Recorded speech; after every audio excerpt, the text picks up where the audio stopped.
BRS అధినేత కేసీఆర్ ఏర్పాటు చేస్తున్న నల్గొండ సభకు ముందు కౌన్సిలర్ రాజీనామాకి ఇచ్చింది. సూర్యాపేట మున్సిపాలిటీలో బీఆర్ఎస్ పార్టీకి చెందిన 15 మంది కౌన్సిలర్లు మూకుమ్మడిగా పార్టీకి రాజీనామా చేశారు. ఈ సందర్భంగా వారు మాట్లాడుతూ 2014, 2018, 2023 ఎన్నికల్లో బీఆర్ఎస్ పార్టీ కోసం ఎంతో కృషి చేస్తామని, పార్టీ కోసం కష్టపడిన మాకు స్థానిక శాసనసభ్యులు జగదీష్ రెడ్డి ఎలాంటి గుర్తింపు ఇవ్వలేదు అని అన్నారు. పట్టణంలో ఏ వార్డులో కూడా సరైన అభివృద్ధి జరగలేదని, అందుకుగాను 15 మంది కౌన్సిలర్లు మూకుమ్మడిగా రాజీనామా చేస్తున్నామని, వీరికి గాను 2 బీఎస్పీ కౌన్సిలర్లు కూడా మద్దతు తెలియజేస్తున్నట్లు పేర్కొన్నారు. ఇక రానున్న ఎన్నికల్లో బీఆర్ఎస్ పార్టీని సూర్యాపేట నుండి తరిమేస్తామని వారు హెచ్చరించారు. నల్గొండ సభకు ముందు కౌన్సిలర్ల రాజీనామాలతో పార్టీలో చర్చలు మొదలయ్యాయి. ఈ అవిశ్వాసం గురించి సూర్యాపేటలో అందరికీ కూడా నాలెడ్జ్ ఉన్నది. పోయిన నెల 10వ తారీఖు మేము అవిశ్వాసం పెట్టడం జరిగింది. మరి అదే పెట్టిన క్రమంలో మీకు కనుక ఇష్టం లేకపోతే ఇప్పుడున్న ఎమ్మెల్యే జగదీష్ రెడ్డి గారికి కనుక అవిశ్వాసం పెట్టింది ఇష్టం లేకపోయి ఉంటే పిలిపించి మాట్లాడినా బాగుండేది. అప్పటి నుంచి స్టిల్ నిన్నటి వరకు అయినా ఏ సందర్భంలో కూడా మాట్లాడిన సందర్భం లేదు. మరి అది మేము మా పార్టీగానే టీఆర్ఎస్ పార్టీ నుంచే బీఆర్ఎస్ పార్టీ నుంచే మేమందరం కూడా అవిశ్వాసం పెట్టడం జరిగింది. మున్సిపాలిటీలో సక్రమమైన పరిపాలన చేసుకుందాం అనే క్రమంలో మేము అవిశ్వాసం పెట్టడం జరిగింది. మిగతా పార్టీల నుంచి కూడా మద్దతు కోరినాం. వాళ్ళు కూడా ఆ పార్టీ కౌన్సిలర్లు వాళ్ళు కూడా మద్దతు ఇవ్వడం జరిగింది. మేమందరం కలిసి ఈ ప్రయత్నం చేస్తుంటే వాళ్ళు దీన్ని వీగిపోవాలని చెప్పేసి ఇదే జగదీష్ రెడ్డి గారు ఉపాధికి పెద్ద మొత్తంలో అమౌంట్ ఇచ్చి మరి ఆయన తీసుకోవడం జరిగింది. సరే, ఆ రోజు జరిగిన 28వ తారీఖు జరిగిన ఘర్షణలో 10 ఏళ్ళుగా మేము పార్టీ కష్టపడి 2014 నుంచి 2024 వరకు కూడా మేము కష్టపడ్డాం. మమ్మల్ని కనీసం గుర్తించకుండా, మహిళను కూడా చూడకుండా నా భార్య మీద ఆ రోజు దాడి చేయడం జరిగింది. మీరు మీ పార్టీ నుంచి వెళ్ళిపోయి బీఎస్పీలో పార్టీలో జాయిన్ అయిన ఇదే కృపాకర్ గారిని దగ్గరికి తీసుకొని అక్కడ ప్రెస్ మీట్ పెట్టడం, ఆయనకు మద్దతు ఇవ్వడం. మరి ఆయన మన పార్టీ నుంచి పోయినప్పుడు ఆయన మీరు ఏదో 25 లక్షల రూపాయలు నన్ను అడిగిండు, 2018 ఎలక్షన్స్ అప్పుడు అడిగిండు. ఇదే జగదీష్ రెడ్డి నన్ను అడిగిండు. నా అక్కడ లేకపోయేసరికి నా మీద అది మనసులో పెట్టుకొని నన్ను చాలా రకాల ఇబ్బంది పెట్టిండని చెప్పి చెప్పిండు. మిమ్మల్ని అన్నోళ్ళనే మీరు ఇష్టపడుతున్నారు, మిమ్మల్ని అన్ని బయటకు వెళ్ళిపోయిన వాళ్ళనే, బయటి పార్టీ వాళ్ళ మీదనే మీకు ఇష్టం ఉన్నది. నిజంగా మీకోసం, మీ పార్టీ కోసం పనిచేసే వాళ్ళ మీద మీకు ఎన్నడూ కూడా లేదు. అది మీ దగ్గర ఉన్న వాళ్ళందరికీ కూడా తెలుసు ఆ విషయం.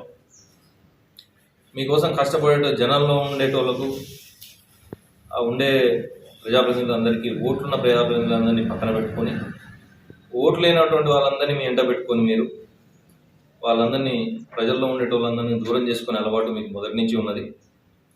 అందుకోసమే ఈరోజు వీళ్ళు పార్టీ నుంచి పోయినా పర్లేదనే ఆలోచన చేసినట్టు కనపడుతున్నది. నిన్నటికి నిన్న ఏదో తప్పు చేసినట్టుగా, మేము చేయకూడని పని ఏదో చేసినట్టుగా, మీరు ఈ 10 ఏళ్లలో మీరు ఎన్ని రకాలుగా మాతో పని తీసుకున్నారో, ఎన్ని రకాలుగా మేము ఆర్థిక ఇబ్బందులు పడి మీకు పార్టీకి పనిచేసినామో అది మీ మనస్సాక్షికి తెలుసు. ఈ 2014 నుంచి స్టిల్ ఇప్పటి వరకు కూడా అది చెప్పినట్టుగా పార్టీకి చాకరీ చేసినాం ఆల్మోస్ట్ ఆల్. అంటే ఎన్ని రకాలుగా వాడామో అన్ని రకాలుగా వాడుకున్నారు. అధికార పార్టీలో ఉండి కూడా ధర్నాలు చేయించిన చరిత్ర మీకున్నది. యాక్చువల్గా ప్రతిపక్షం ఉంటే అటువంటి పని చేయాలి, కానీ మీరు అధికార పార్టీలో ఉండి ధర్నాలు చేయించిన చరిత్ర మీకే దక్కుతుంది. అది మీకు మీ అధ్యక్షుడు కేసీఆర్కే దక్కుతుంది. ఇన్ని రోజులు ఈ పార్టీలో ఎందుకు పనిచేసినాం అనేటువంటి ఆలోచన ఈరోజు మాకు అనిపిస్తున్నది. సరే, ఇందాక మన మిత్రుడు చెప్పినట్టు అన్నపూర్ణ గారి చేతికే చైర్మన్ చెప్పేసి ఆమె చేతి నుంచి ఏ పని కాకుండా చేశారు. ఇక టౌన్ అధ్యక్షులుగా చాలామంది యాక్టివ్గా ఉన్న వాళ్ళు, పార్టీ కోసం పనిచేసిన వాళ్ళందరినీ పక్క పెట్టి ఏం నెల ఉన్నటువంటి సౌరాల సత్యనారాయణ గారిని ముందు పెట్టినప్పుడే అర్థమవుతుంది. సూర్యాపేట ప్రజానికి అందరికీ కూడా ఇది అర్థమైంది. ఇలా సౌరాల సత్యనారాయణ గారికి ఇది ఒక మంచి అవకాశం నాకు తెలిసి. ఇది ఫస్ట్ అండ్ లాస్ట్ అనుకుంటా. కనీసం సంతకం పెట్టి నన్ను నిఖిలను సస్పెండ్ చేయడానికి మీ అధ్యక్ష పదవి ఉపయోగపడ్డదని మేమందరం అనుకుంటున్నాం. మరి ఈ రకంగా పార్టీలో గుర్తింపు లేకుండా, పనిచేసిన వాళ్ళని ఎవరిని గుర్తించకుండా ఎంతసేపటికి నాకే పేరు రావాలి. ఇప్పుడు ఎక్కడ సూర్యాపేట మున్సిపాలిటీలో అభివృద్ధి కార్యక్రమాలు జరిగినా కానీ అక్కడ శిలాఫలకం మీద కౌన్సిలర్ల పేరు పెట్టడానికి కూడా ఇష్టపడని వ్యక్తి అతను. ఎంతసేపటికి తన పేరు ఒక్కటే ఉండాలి అని ఆలోచించే వ్యక్తి జగదీష్ రెడ్డి గారు. మరి అటువంటిప్పుడు కౌన్సిలర్లు ఎందుకు? 48 మంది కౌన్సిలర్లు ఉన్నప్పుడు మీరు 100 కోట్ల పని చేసామని చెప్తున్నప్పుడు అక్కడ ఆయా సందర్భాల్లో ఆ శిలాఫలకాల మీద వాళ్ళే కూడా ఉండాలి కదా పేర్లు. మీ ఒక్కరిదే ఉంటే ఎట్లా సరిపోతుంది? పాలకవర్గం పేర్లు లేకుండా అవుతుంది కదా. మెడికల్ కాలేజీ తెసిరి మెడికల్ కాలేజ్ దగ్గర ఉన్న కౌన్సిలర్ పేరు బెటర్ అయితే, కలెక్టరేట్ పెడితే కలెక్టరేట్ కాడికి కౌన్సిలర్నే ఆహ్వానించారు. అటువంటి సంస్కృతి ఉన్నది మీకు. ఇవాళ ఏదో మేము పార్టీ నుంచి సస్పెండ్ చేసినామని చెప్తున్నారు మీరు మమ్మల్ని సస్పెండ్ చేసేది. మేమే ముఖ్యమంత్రిగా మేము ఆ రోజే ప్రెస్ మీట్ పెట్టినప్పుడే చెప్పిన నేను నీ పార్టీకి నీకు దండం అని చెప్పేసినాం. ఇలా కొత్తగా మీరు మమ్మల్ని సస్పెండ్ చేయాల్సిన అవసరం లేదు. మీ జిల్లా అధ్యక్షునికే మేమందరం మూకుమ్మడిగా 15 మంది కౌన్సిలర్లు మూకుమ్మడిగా రాజీనామా చేసి మీకు లెటర్ పంపిస్తున్నాం. మీరు ఇంకా మా మీద ఏదో పెత్తనం చేస్తున్నాం అనేది అనుకోకండి. మేమే మీ పార్టీ నుంచి తొలిగిపోయి మేము మా కార్యాచరణని మేము త్వరలో ప్రకటిస్తాం. నాకు మద్దతు తెలిపిన దాంట్లో ఒకసారి పేరు చదువుతున్నా.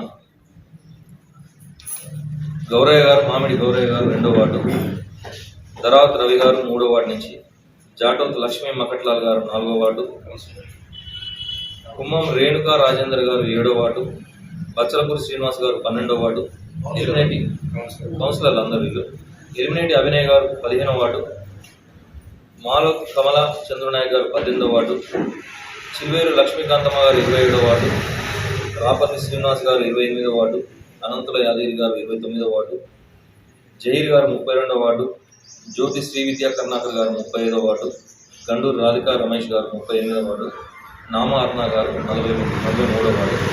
వీళ్ళందరూ కౌన్సిలర్లు 15 మంది కౌన్సిలర్లు ఈరోజు మూకుమ్మడిగా రాజీనామా చేసి నాకు మద్దతుగా అని చెప్పేసి నిఖిలను నన్ను పార్టీ నుంచి సస్పెండ్ చేసినందుకు ఇంత కష్టపడ్డ దిలీప్నే సస్పెండ్ చేసేదంటే రేపు అందరికీ జరుగుతుంది. ఇది ఇవాళ అటుపక్క ఉన్నో లేదో కొంత సంతోషపడుతున్నట్టుంది, రేపటికి మీకు ఇదే గతి పడుతుంది.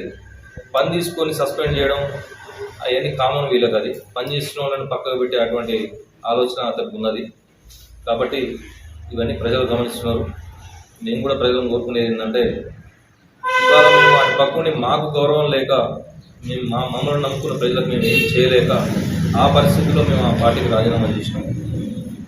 మరి అందరూ కూడా ప్రజలు గమనించి మమ్మల్ని దీవించాలని, మరి నాకు సపోర్ట్ చేసిన ఈ 15 మందిని కూడా పేరు పేరున వాళ్ళకు ప్రత్యేకమైన ధన్యవాదాలు.